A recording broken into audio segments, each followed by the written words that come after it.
Donk Nation, Jackson, Janet's greetings and welcome to your daily dose of Donkey with Ginger. It's your boy, the Viking Donkey, keeping it nonsensical here in the off season. But we have draft stuff to cover. We have Gingy back in the house, and I have a special ranking for the end here to come today.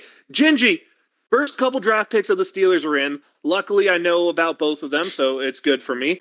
How you doing? How's it going? You missed last week where my draft scenario dream was Derek Harmon, and boy did it happen, and boy do I have a Hollywood story to tell you about this kid's future. But Gingy, welcome back. How's it going? Woo! Mutant Gingy in the house. Little off-season sabbatical right there. Didn't necessarily feel like drudging up 3 weeks of Aaron Rodgers drama with you. Wasn't much else going on. But if it's draft day, baby, it's draft time. Presently speaking, we're somewhere at the end of the third round. I'm thinking. Yes, just about the third round is just about to finish. And Steelers have gotten two pretty good picks, in my opinion, so far. Replacing a need like in the third round. You know, Gainwell and Warren were not going to be our guys all season. Picked up a third rounder, but Harmon in the first round, awesome. Definitely a little needs some more depth at D tackle. Cam Hayward ain't going to be around forever. And beyond that, what really is there? Now there's more. The rando guy we signed from New England, who's just a guy. I mean, that's what's the placeholder right now. So need huge improvement there, you would figure. But I mean, especially looking in the division, right? We got running teams. We got hard downhill running teams. Cleveland, Baltimore. We need some big guys up front. For sure. Without a doubt. I mean, and those teams seem to be building that way more so now than even before. So looking for an addition there of what these guys are. So unfortunately, if anyone hasn't heard, Derek Harmon gets drafted by the Steelers, goes to see his mom in the hospital, and then she dies just a couple hours after that. But Gingy, tell me that just doesn't sound like the start to a Hollywood story, man. Derek Harmon gets drafted by the Steelers, tells his mama, I got drafted, and don't worry, I'm going to be better than Mean Joe Green. Like, the Hollywood story has to write itself for this kid, man. You gotta have it happen. That's got to be tough. That's got to be tough. Like the worst and best day of your life just mixed in at the same time. Just highest of highs, lowest of lows. What a ride for that kid. I'm hoping he has a great career in Pittsburgh. Did he say he was going to be better than Mean Joe Green? No, that's my Hollywood rendition. I was going to say, okay. That's what the Hollywood story the Hollywood story when this gets told, man. That's the addition. Is he told Mama he gonna be better than Mean Joe Green? That's what it's got to be. You got to make the movie about it. But I want to break down into Derek Harmon here. Dude, I love this pick. Absolutely. This draft is going exactly like I hoped it would. Still looking for a developmental quarterback. Still looking to add on the offensive line and potentially a receiver. Don't know how the Steelers really feel about Roman Wilson, so maybe they're more confident than I am. But this is what you want. An interior defensive lineman who's finally not an undersized tweener, a guy who fits the mold. Cam Hayward, Stefan Tuitt, Aaron Smith, Brett Kiesel, the body type's there, the production's there. A little bit of an injury scare, but I'm not too worried about that. Dude can play one-armed. He doesn't have to pick his other arm above his shoulder. Not worried about that. But you're talking to me. I like him more than the kid from Michigan who went 5 overall. I think he is the best interior defensive lineman out there in this draft. I mean, Oregon was almost impossible to run the ball against. They were undefeated through a tough Big Ten schedule. Hard to run the ball against. He has 5 sacks. He leads the NCAA in pressures. He's a guy who does it all. Run stopping, pressuring. He's not necessarily elite in either of those schools or skills, but let's say it's a 5-point scale, Gingy. He's a 4.5 in pass rush, a 4.5 in run blocking, or run stopping. That's what you need, right? That's the guy you need. Absolutely agree. We need a guy who can command the up front, clog up the middle. When we beat good teams, Donkey, what do? We pressure them straight up the middle. Yeah, if we're going to beat good teams, that's the recipe, Donkey. Yeah, absolutely. And thinking, is this the plug and play guy, Donkey? Does he start? I would prefer he doesn't, just because I think rookies starting, even with, now they play more games, so the wall isn't as big. But I'm just not a huge fan of the rookie full-time starter, right? What I like is, you remember how much Keanu Benton played, about 55% of the snaps, but he wasn't starter rookie year? That's what I want to see. I want to see him the majority of the snaps, but not all of them his rookie year. I'd like him to take some pressure off, because really, to me, you put a lot of pressure on that rookie when you make him a starter. I think that's why Keanu Benton took a step back this year, is he felt a lot of pressure to step up and make the role happen for himself. I don't want to see that. I want to see him gradually earn that spot. And by the end of the year, let's say week 14, all of a sudden you're seeing him play 80% of the snaps, right? You're seeing him in starter role. That's my wish here, but I don't know, dude.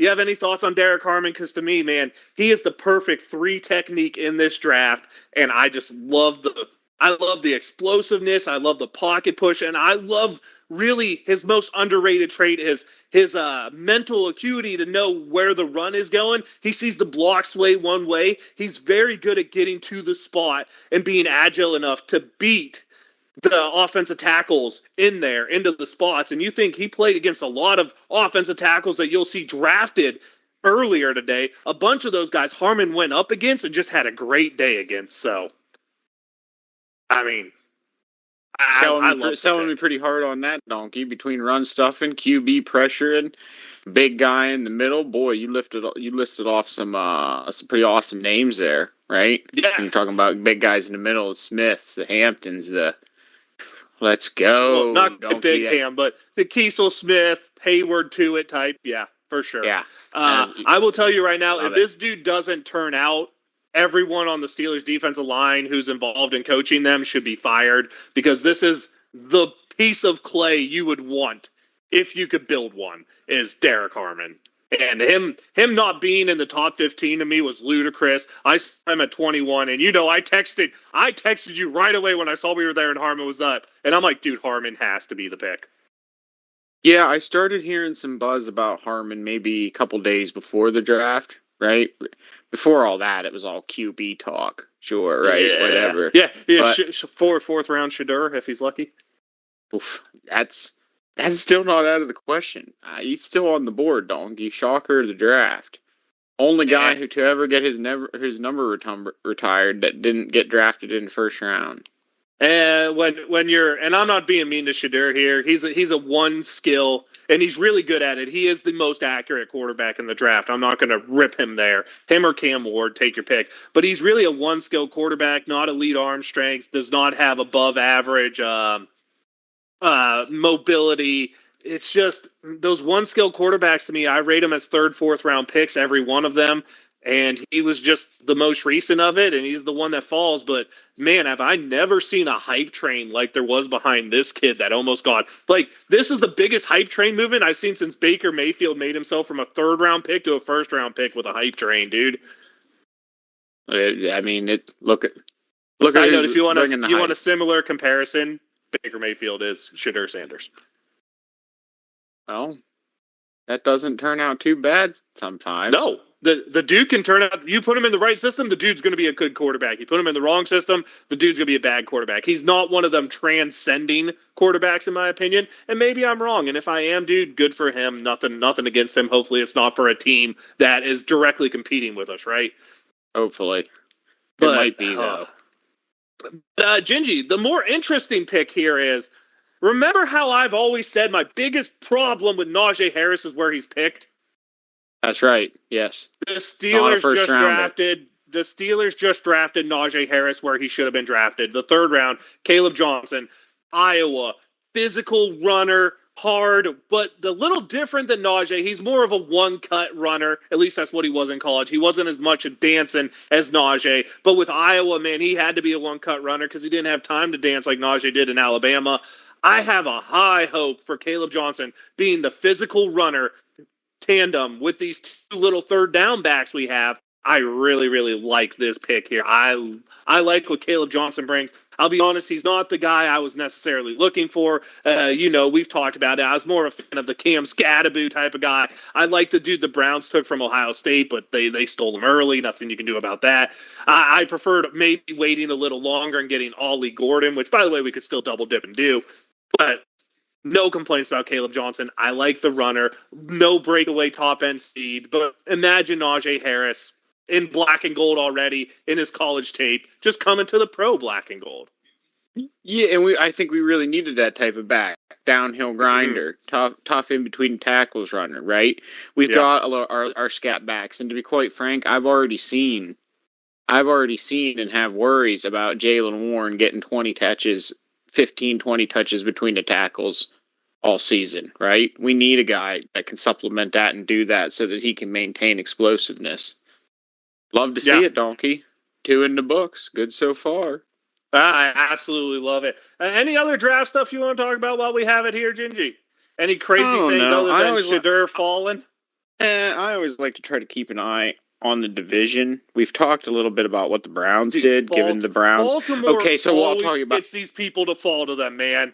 What the hell? How do the Ravens always get these big-time defensive players to fall to them? We'll get to the Ravens in a second. What I will say is, whatever you feel about the defensive tackle at pick 5 for the Browns, they fleeced the Jaguars on the picks, right?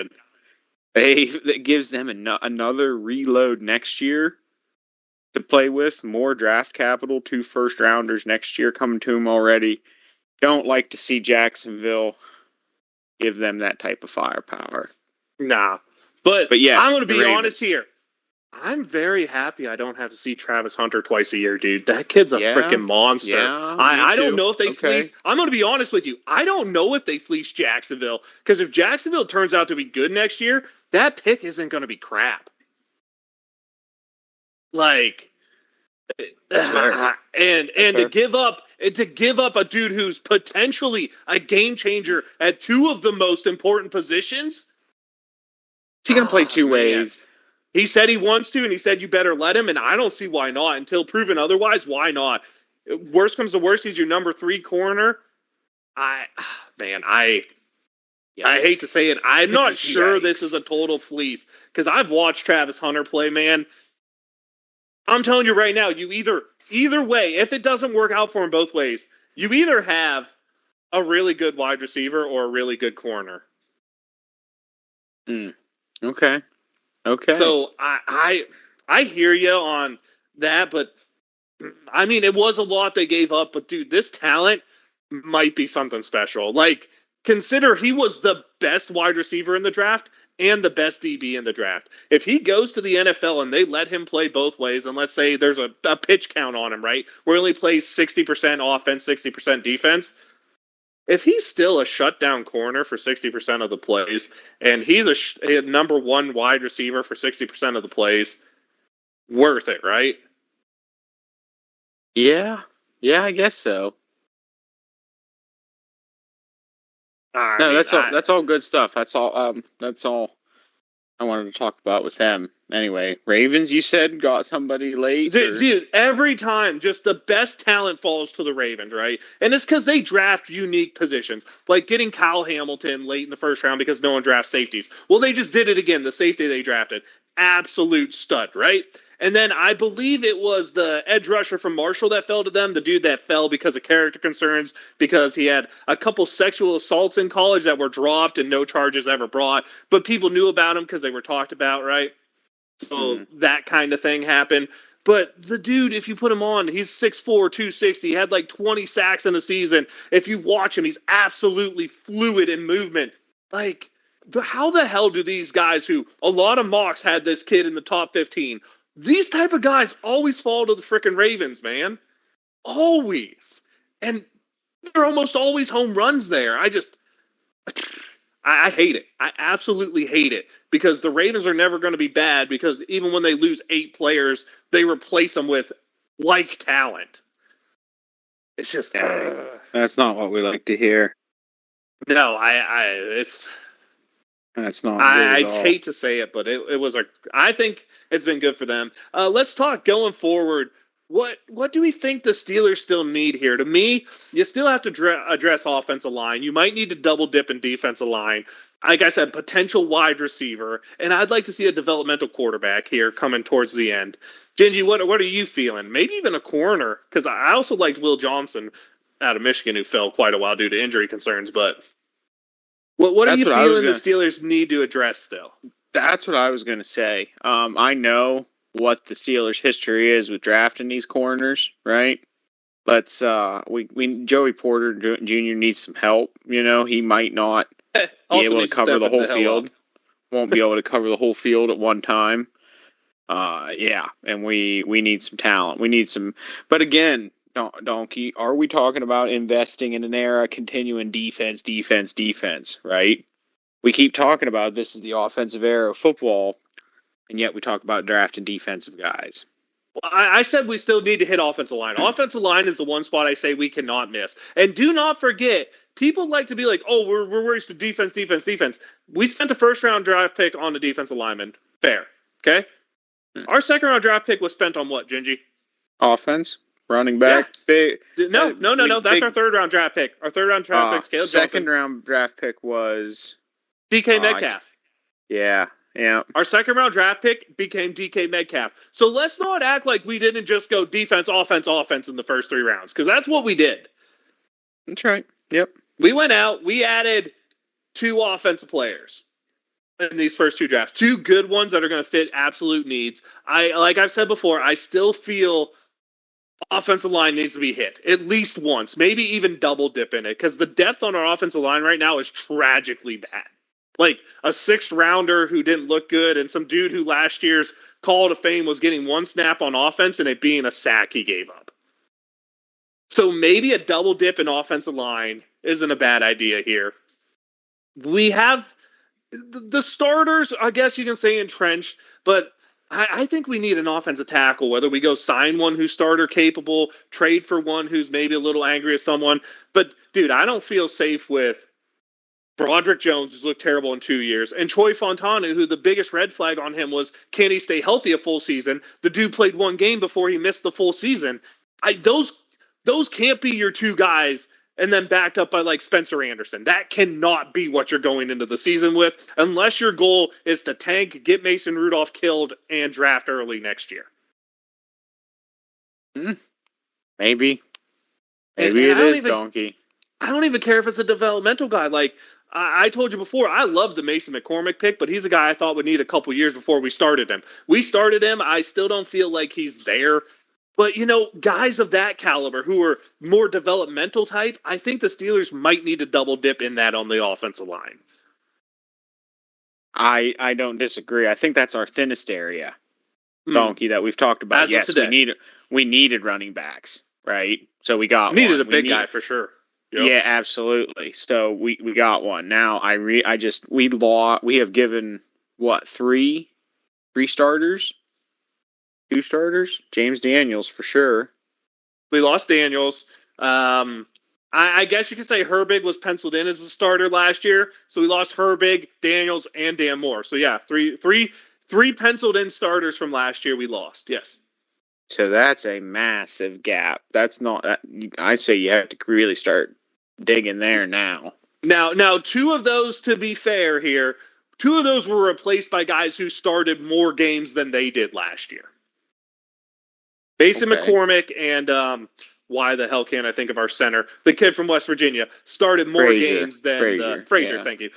Started more games than the other one. So maybe you could say that they were in actually the starters, but it is what it is. I agree. The still no depth. Line is still no exactly. Depth. Yeah. If we lose 2 starters next year, we're doomed because we don't have anyone there. I do like the way this draft has gone. I do like where we could go, but I do think there are some needs. So, Gingy, in the back half, I'm just curious, do you think the Steelers should just ball it all in and go all in on offense? I don't know. I think that the Steelers still, honestly, I think they do. I think the defense is going to be where it's at. What kind of piece are you going to add right now that's going to game change that on defense? If you hit on a corner, Like, don't forget, I think Sandersill was like a third-round pick, and he became a shutdown corner as a rookie. If you hit on a corner, that's the only one I could see, because an edge rusher isn't going to play with the edges we have. So it'd have to be a corner, right? You'd have to hit on a corner. And the guys that we've already picked up in free agency, they're speaking for their positions already. So, but that's the corner and the safety. What's that? Thornhill and Tomlin loves him some Thornhill. Yeah, the big name. Darius Slay Jr. Yeah, Darius the one that your favorite pick of the offseason for sure. No. If we would have got him 4 years ago, yes. 4 years ago, I was pounding the table for us to sign him because we were associated with him in name, and I was like, oh my gosh, that's what we need. But now, bruh. That's all I have to say on that. Too expensive 4 years ago. Yeah. I get that. That's probably the excuse they used. Yeah, that's absolutely fair. I can't disagree. Sounds about right. Sounds about right. But yeah, I don't disagree with that take. Like, the offense could definitely use, especially the line could use some bolstering. But right now, honestly, outside of the offensive line, I don't think there's a hole on offense because we're too deep at tight end. We're two to three deep on wide receiver, depending on your view of Calvin Austin the third and why do I always forget the rookie's name? Roman Wilson. Mm-hmm. I mean, we could be there. So, I mean, tight end set, running back set now with Johnson being added. Quarterback is the question. And like I said, I'd like a developmental one there. So, who knows about that stuff. But all in all, Gingy, I think this is going the way it should go. This is a very Steelers type of draft. The kind of guys we got, the kind of players we've added, I feel are very Pittsburgh Steeler-esque, right? I agree. They serve a role for sure. Yeah, without a doubt. And then we still got time to bring in some new guys. Any other offseason moves you think going on? And do you feel the way this draft played out and the way Shedeur Sanders is falling that this means Aaron Rodgers is coming to Pittsburgh? You would think it would, but we'll see how the rest of it plays out. I would think that it would. So, Gingy, the one weird draft thing I want to talk about, because to me it was a unique circumstance that I haven't really seen before. Dude, how many frickin' tight ends got taken in the first 2 rounds? How many, Donkey? I mean, I know the one from Penn State. There was like 7 or 8 tight ends taken in the first 2 rounds. Like, is this a switch back to that more physical brand of wide receiver type thing where people are looking more for those safety blankets? And are we starting to see a transition back to, hey, if these teams are going to play so far back to stop the deep pass, we're going to start using tight ends and running backs? Are we seeing a shift in value where running backs and tight ends are starting to regain value they didn't have before? Maybe, Donkey. More teams opening up into these sort of powerhouse running offenses, right? People are modeling the Eagles. They're seeing what Saquon did and that type of power that was with a running quarterback. Or they're looking at Baltimore with an athletic quarterback, strong running unit. And I think that when you start adding pieces like you're describing, a strong tight end on the end, one that can both be a safety blanket for a rookie quarterback or a quarterback under their first contract or whatever, yeah, that's how you build an offense that's sustainable in terms of cap position, right? Right. You can't always be trying to draft Travis Kelce's. Right. Because they're just not affordable, Donkey. Well, they're affordable till you have to pay them. Ain't that the truth? Everybody affordable till you got to pay. Yep, that tends to be the way it works. But yeah, overall, I feel pretty confident so far, Donkey. But it's still nonsensical, and we still have a Mason Rudolph, and we're still only at the end of the 3rd round. And yeah, while I am encouraged by the first 2 rounds so far, I don't know if I'm predicting a Super Bowl yet. No? You're not printing the shirts? I'm not certain yet, Donkey. All right. So, Gingy, you're good here on all the talk stuff. You ready to get into what the breakdown of the fun list is going to be? Let's go. And we'll break down the full draft next week for anybody who's curious. We'll make sure we get all of it put in. Gingy. Okay. It's going to be a fun one. It's going to be something you didn't think about. But you got to give a quick answer. You get 2 choices, a primary and an alternate. Best Pittsburgh Steelers jerseys. Without a doubt, number 1, the Bumblebee. Number 2, traditional Steelers. Got to keep it there. 1 and 2. Undoubtedly, Bumblebee traditional. Go, Gingy. What's your picks? Perfect. Primary. What's their, is it called Blackout? The Color Rush, like the recent Color Rush one? Yep. Okay. Yep. Primary, recent Color Rush. Those are clean, baby. Clean. That's a good one.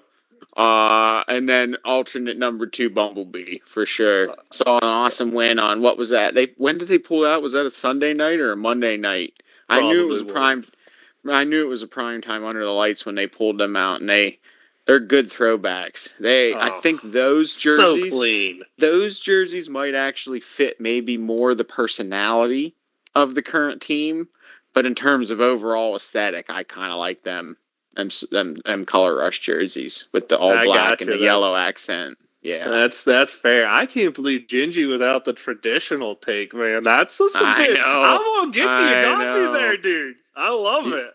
Well, you made me pick on the spot, donkey. That's what you didn't let me think about it. Dude, I told you it was going to be fun, and I didn't want you to have the time to prep it, dude. I told you it was going to be something easy, just no prep on it, though. Yep. And we delivered. I like your choices too, donkey. It's without, dude. For sure, those a lot of really good choices in there, man. Like, oh my God, it's some. Spoiler alert, at some time we're going to do the best frickin' Steeler emblem, like the little changes and emblems that they've had through the years. Logo, I guess, is probably more appropriate for the name. Man, there's some good ones there. I got to give you a heads up on that because you got to look at some of the old ones, man. Yeah, I thought you were going to hit me with a hard one today, too. I'm not going to lie. I thought you were going to be like, pick the year of the best Steeler defense. Or something like that. Oh Jesus! That's like 10 years of research to figure that shit out. But it has to involve Big Ham and Lawrence Timmons because they're probably. It has to involve 08. Did Big Ham? No. Lee Flowers was gone first. I was like, did Big Ham, Lawrence Timmons, and Lee Flowers ever play on the same defense? Because right there they win because they have my 3 favorite defenders. Yeah. I didn't know where you're going to go with that. Something like that would have probably put much more of a challenge on the table. All right, Gingy, I think it's time. It's a good spot to go to. You got a shout out for this week, it being draft time and all. Shout out all them first rounders, all their families, all their people. I like watching a draft because I like watching, that celebration. That classic that classic phone call that you get and they put on the cap and even the fellas that are there. Look at how I'll tell you what. Shout out Cam Ward. That is a guy who goes in the first round. Classy, nice thin chain, not none of this extravagant baloney. Looks like a guy who's going to play 10 to 12 years as an NFL professional. Shout out to that because there's a whole lot more of and I'm not saying this is bad, but there's a whole lot more of the pink suit Travis Hunters than there are. I like those guys. the calm and professional Cam Ward. So shout out to them both, and shout out to all those guys and their families who are making their dreams happen. It's fitting that based off our show, you're the one that likes the calm stuff, and I like the absolutely flamboyant people. I love it. Two takes I have to give here. One. Did you see the gear Golden was wearing, the suit he was wearing, the guy drafted by the Packers the first round, Golden, wide receiver, Texas? You see his suit? Dude, but I'm going to be honest with you, that's a freaking steal, by the way. Pure black with gold trim, man. The dude needed to be drafted by the damn Saints. It is a travesty that dude was not a New Orleans Saint. Because his suit, man, New Orleans to a T, dude. Dang. No, I really think that Packers got a big win there with that guy. I like Golden. I do. And, dude, he is so New Orleans in that dress, man. I was like, dude, he's got to go. Missed opportunity. Man, that was lit. And part two, did you see our boy Antoine Randall L being the guy who made the phone call for the Bears when they went off and drafted the kid from Mizzou, the wide receiver from Mizzou? Did you see it was Antoine Randall L making the phone call? No, I missed that. Yeah, good old nice. Good old Steeler Antoine Randall L making the phone call there. My shout out is going to be more of a man, welcome to the Steelers, but man, I'm so sorry for your loss. And that's the Derek Harmon first round pick of the Steelers. And hearing all that happiness, I go to bed and I wake up to a story like Steelers first round draft picks, mother dies right after pick, and I'm like, man, that's your heart just breaks for the kid, because what a moment of ecstasy to be followed by such a moment of sadness. I have to give my shout out slash more like feel out to him, because man, that's just rough. That's tough. That's really tough. But yeah, outside of that, I guess it's time to let you know I'm the Viking Donkey. That's Viking_Donkey on Twitch and Twitter. Your daily dose of Donkey of Ginger. It's an awesome YouTube channel where you get this. Be sure to tune in for us breaking down the rest of the Steelers picks. Great time out here breaking down the first ones. And Gingy, it's been a long time since I've been this excited about Steeler football, and I think a big reason is we're finally making a team that looks like a modern team. And I hate to say this, but dude, the signs point to Aaron Rodgers, and I don't care if it's good or bad. It is gonna be fun, Gingy. Let them know. Mutant Gingy in the house, back in action, folks. Little sabbatical there. Nothing to worry about. Nothing to see here. We're ready to talk some draft. Here we go, Steelers. Nonsensical. Aaron Rodgers. What? You know it gonna happen. All right.